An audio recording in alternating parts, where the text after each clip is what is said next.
Hey y'all, and welcome to Politibrawl.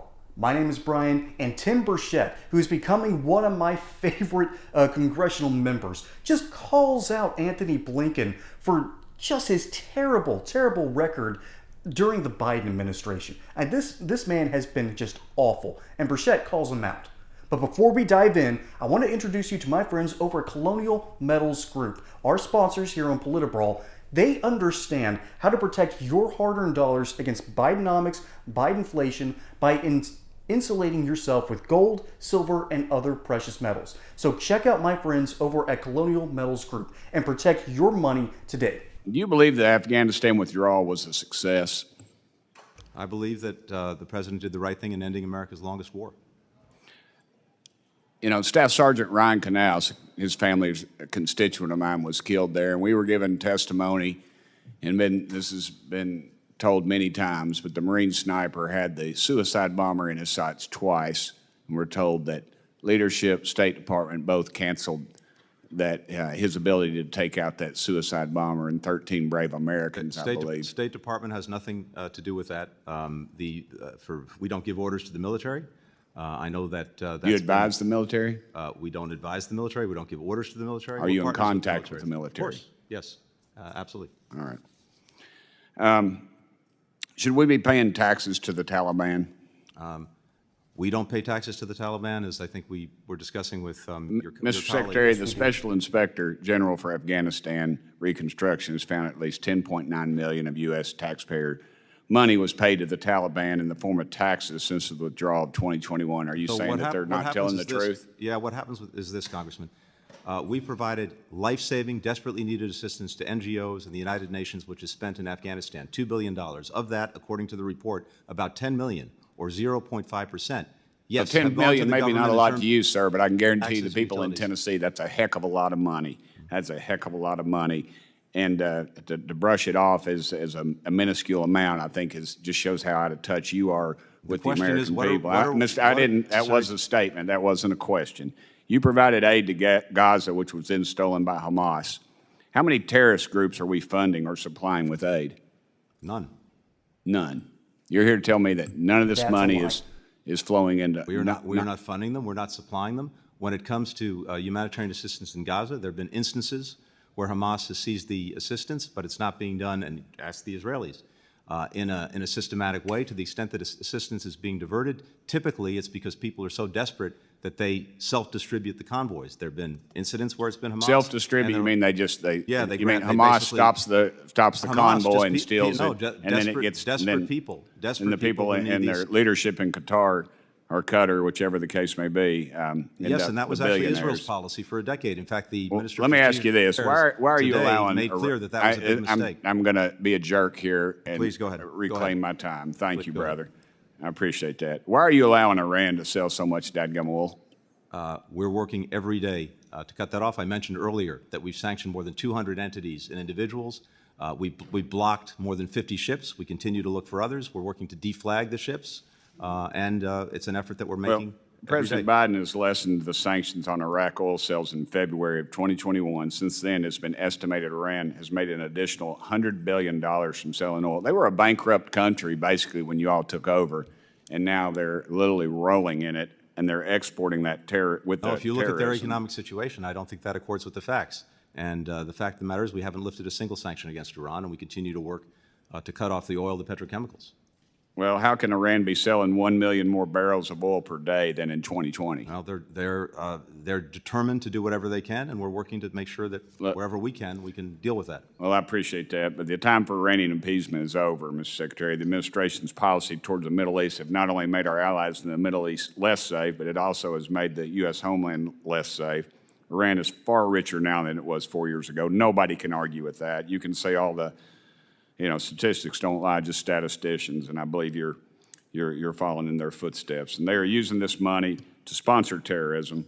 Look around you, Mr. Secretary. Your plan is not working. The whole attempt to get Russia and bring it to heel, to get Iran and bring it to heel, has completely failed. And now there's a potential alliance forming across Central Asia, from Russia to China to India, even to Brazil, with the BRICS I'm not too terribly worried about that, but this is challenging the US petrodollar, and the Saudis have not decided to renegotiate their deal to buy all, to sell and buy all uh, barrels of oil with US dollars.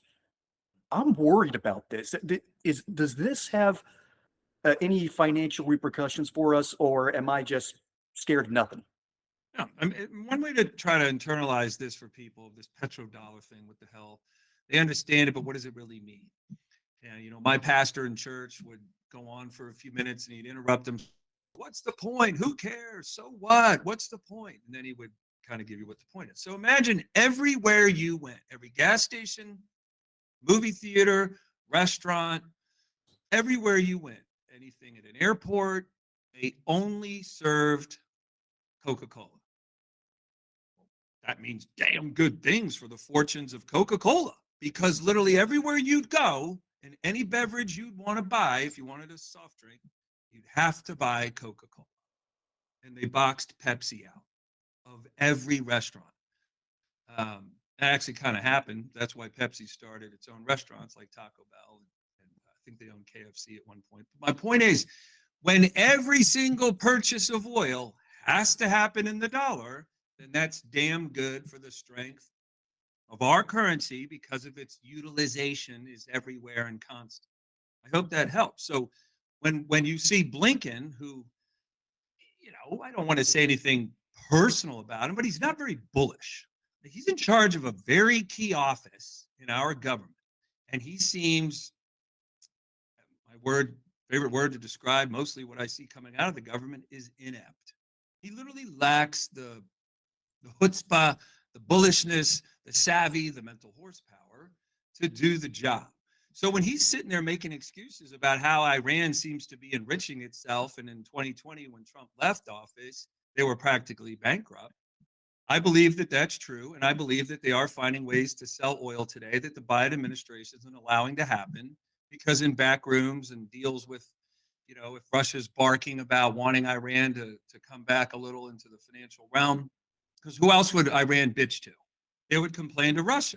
They're buddies with Russia. So Russia makes some threats to us, threatens some stuff maybe in Ukraine. So we allow Iran to sneak some oil out and refill its financial coffers. It's just weakness everywhere.